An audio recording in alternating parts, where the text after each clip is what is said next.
Bonjour à toutes et à tous, j'espère que vous allez bien. Je tenais tout d'abord à m'excuser pour mon absence sur la plateforme, mais les bugs de son de la précédente version de cette vidéo m'ont quelque peu découragé. En effet, j'avais vraiment beaucoup travaillé sur les montages, et le fait que le passage sur YouTube sursature totalement la bande son m'a quand même un petit peu dégoûté. Donc je repars sur une recette un peu plus classique, avec un rapport de bataille, on va dire, plus normalisé, avec voilà, des résultats de dés, des faits plus que de la romance. J'espère que ça vous plaira quand même et je vous souhaite à tous un très bon visionnage. Cette partie va se voir s'affronter la Navy du commandant Cafard et les Noise Marines de la Disturbed Agony. La liste de la Navy est composée des éléments suivants: un cuirassé de classe Rétribution, avec à son bord un amiral stellaire doté de 3 relances additionnelles, un croiseur dictateur, un croiseur dominator et un croiseur gothique. Tous ces gros poids lourds impériaux seront bien sûr accompagnés d'un escadron de 3 Firestorm pour un total de 1355 points, selon le grand livre de règles bleu. La liste du chaos, quant à elle, était composée comme ceux qui suivent: un croiseur super lourd de classe répulsive, avec à son bord des Space Marines du chaos, qui étaient sous la tutelle d'un commandant seigneur du chaos de Shadowsh. Il y avait un croiseur lourd de classe Styx, doté d'un maître de guerre du chaos, puisque c'était le vaisseau le plus cher. Un croiseur de classe Murder, qui allait servir à harceler les autres vaisseaux. Un escadron de 2 croiseurs de classe Slaughter, avec un seigneur du chaos dans l'une des nefs, afin d'avoir un commandement quand même respectable pour l'escadron, et j'ai bien fait de faire ça, parce que j'ai tiré que des 6 autrement. Un escadron de 3 escorteurs iconoclastes, histoire d'harceler, de faire un petit peu de dégâts éventuellement une fois que les boucliers sont tombés. Voilà, on se retrouve tout de suite pour le premier tour.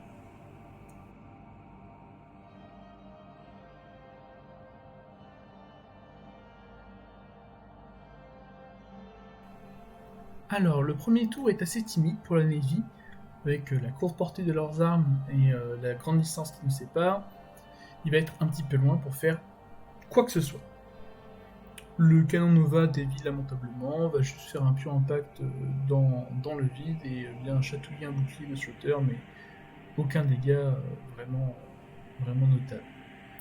Le chaos, lui, est nettement moins sympathique. Il va profiter de sa vitesse et de l'avance impériale pour aller tonner du canon. En utilisant la planète à son avantage, la flotte du Grand Phénicien va réussir à manœuvrer correctement et les escorteurs et le dictateur vont subir de très violents impacts. Un seul escorteur est tué, mais le dictateur, lui, va vraiment être endommagé pour le reste de la partie. Par contre, la Navy était à portée et donc le tour 2 s'annonçait violent.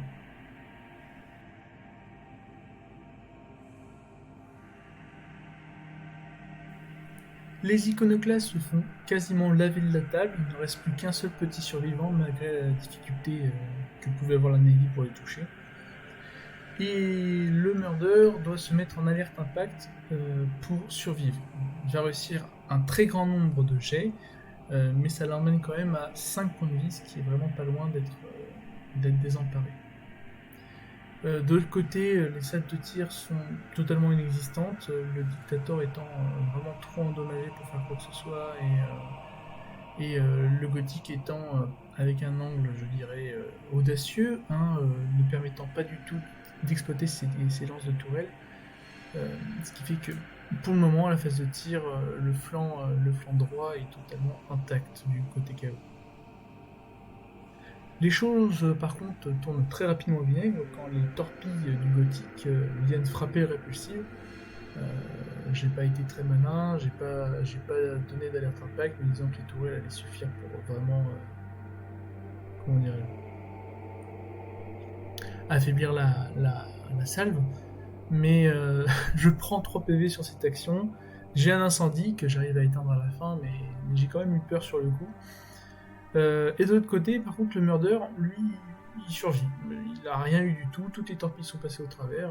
Grand coup de chance, hein, parce qu'il était vraiment à ça d'être désemparé. Autour du chaos, le répulsif il a assez mal pris la salle de torpille, donc il va aborder le gothique, ce qui va bien sûr avoir des conséquences désastreuses pour ce dernier, hein, avec un équipage de Space Marine du chaos. Bon, je pense qu'il n'y a pas besoin de vous faire un dessin sur ce qui va se passer à la fin du tour à la résolution de l'abordage. Les Slaughters, eux, ont massacré le Dictator, qui a fermé les SAS en alerte impact et qui a survécu à un point de vie de justesse.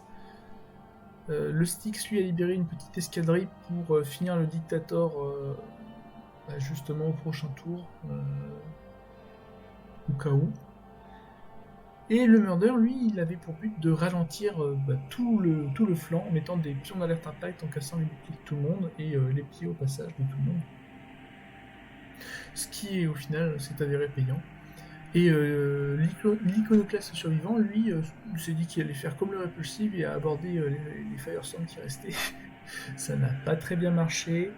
On va dire qu'il est parti sans crier gare. Hein, on va dire ça.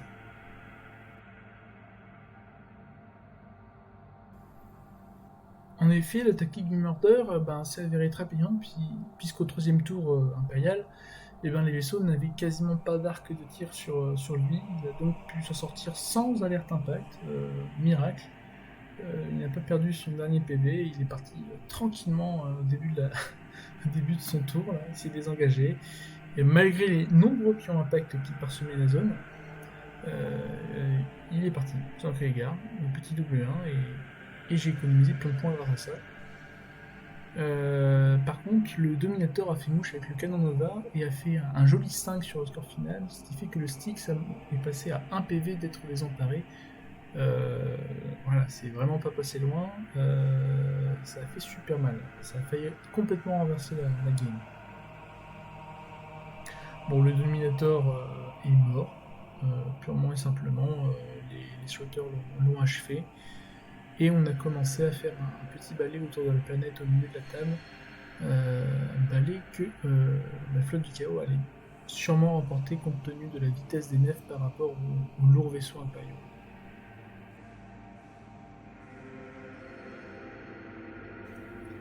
Le quatrième tour, du coup, comme prévu, n'avait pas fait grand-chose. La Navy n'avait simplement pas réussi à me rattraper et à avoir de lignes de vue intéressantes. Le Styx ralentissait un petit peu ce qu'il pouvait avec ses tourelles à longue portée, plus ses petites escadrilles qui venaient titiller les réacteurs adverses avec un petit critique qui a fait plaisir.